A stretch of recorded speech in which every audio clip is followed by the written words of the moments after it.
Hi friends, please subscribe to Amravati Media and press the bell icon for more latest updates. ఇదేనా చంద్రబాబు మంచి ప్రభుత్వం? కూటమి ప్రజా ప్రతినిధుల్లో కొందరి తీరుతో మొత్తం ప్రభుత్వానికే చెడ్డ పేరు వస్తోంది. కూటమి అధికారంలోకి వచ్చి 2 ఏళ్లు సమీపిస్తోంది. చేతిలో అధికారం ఉందనే అహంకారంతో సామాన్య ప్రజానికంపై దౌర్జన్యాలు, దాడులకు పాల్పడడం తీవ్ర విమర్శలకు దారితీస్తోంది. 1-2 సంఘటనల తర్వాత అయినా సీఎం చంద్రబాబు కఠినంగా వ్యవహరించి ఉంటే ఇప్పుడు ఈ దుస్థితి వచ్చేది కాదనే చర్చ జరుగుతోంది. సీఎం చంద్రబాబు ఆదేశాలు, ఆగ్రహాన్ని ఎవరూ పట్టించుకునే పరిస్థితి లేదని మరోసారి రుజువైంది. అసాంఘిక కార్యకలాపాలు నిర్వహించే మహిళకు విజయవాడ ఎంపీ కేశినేని చిన్ని ప్రోత్సాహం ఏంటని టీడీపీ ఎమ్మెల్యే కొలికిపేటి శ్రీనివాసరావు ప్రశ్నించారు. ఇంతవరకు సీఎం చంద్రబాబుపై గౌరవంతో ఏమీ మాట్లాడలేదని, ఇకపై తిరువూరులో ఆ మహిళ అసాంఘిక కార్యకలాపాలని సహించే ప్రశ్నే లేదని బహిరంగంగా టీడీపీ ఎమ్మెల్యే హెచ్చరించారు. వైసీపీ పాలనంతా అరాచకం, దుర్మార్గం అంటూ నిత్యం సీఎం చంద్రబాబు విమర్శిస్తూ ఉంటారు. గత పాలన సృష్టించిన విధ్వంసం నుంచి రాష్ట్రాన్ని మరమ్మతు చేయడానికి సమయం పడుతోందని చంద్రబాబు గొప్పలు చెబుతుంటారు. కానీ ప్రజలు ఆ రకంగా ఆలోచించడం లేదు. ఈ మధ్య కళ్యాణదుర్గం ఎమ్మెల్యే సురేంద్రబాబు సమక్షంలో ఆయన అనుచరులు కనీసం మహిళ అని కూడా చూడకుండా జుట్టు పట్టుకుని దాడి చేశారు. అలాగే టోల్ గేట్ మేనేజర్పై విచక్షణారహితంగా దాడి చేయడంతో పాటు సమీపంలోని పోలీస్ స్టేషన్కు తీసుకువెళ్లి బాధితులతోనే క్షమాపణ చెప్పించారు. ఇవన్నీ మంచి పరిపాలనకు తార్కాణాలా అనే ప్రశ్నకు చంద్రబాబు సమాధానం చెప్పాలి. ఇటీవలే శ్రీశైలం ఎమ్మెల్యే బుడ్డా రాజశేఖర్ రెడ్డి సమక్షంలో టోల్ గేట్ సిబ్బందిపై ఇదే రీతిలో దాడి చేశారు. అనంతరం సిబ్బందిని కారులో ఎత్తుకెళ్లి తన ఊరికి ఎమ్మెల్యే తీసుకెళ్లడం తీవ్ర విమర్శలకు దారితీస్తుంది. అధికారాన్ని అడ్డం పెట్టుకుని ముఖ్యంగా తన పార్టీ ప్రజాప్రతినిధులు ఎంత దారుణంగా ప్రవర్తిస్తున్నారో చంద్రబాబుకు ఏమైనా అర్థమవుతోందా? క్షేత్రస్థాయిలో వాస్తవ పరిస్థితులు ఇవి.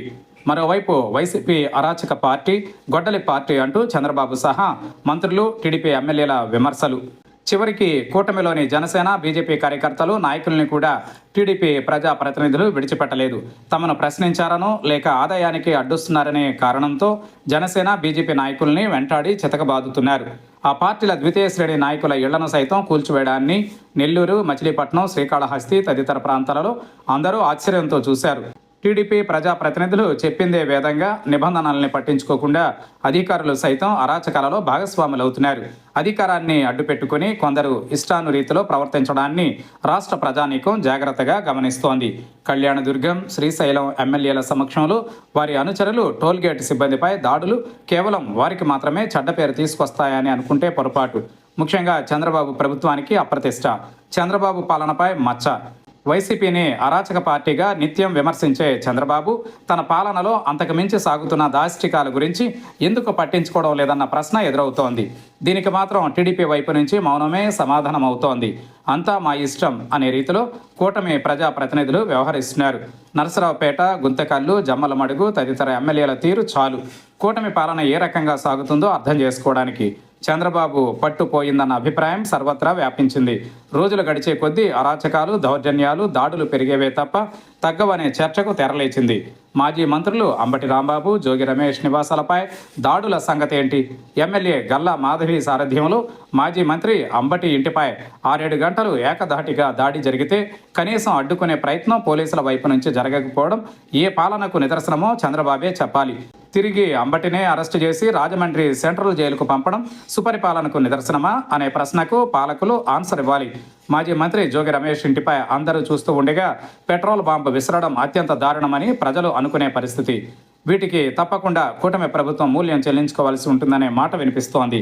అధికారం ఉంది కదా అని ప్రత్యర్థులపై ఇష్టానుసారం వ్యవహరిస్తే రానున్న రోజులలో అవే తమకు మెడకు చుట్టుకుంటాయని చంద్రబాబు ఎందుకు గ్రహించలేకపోతున్నారో అర్థం కావడం లేదు. ఎప్పటికీ తామే అధికారంలో ఉంటామని ఆయన కలలు కంటున్నట్టుంది. అయితే ప్రజలు అన్నీ జాగ్రత్తగా గమనిస్తున్నారు. వైసీపీ, టీడీపీ నేతృత్వంలోని కూటమి పాలనపై ప్రజలు పోల్చుకోవడం మొదలైంది.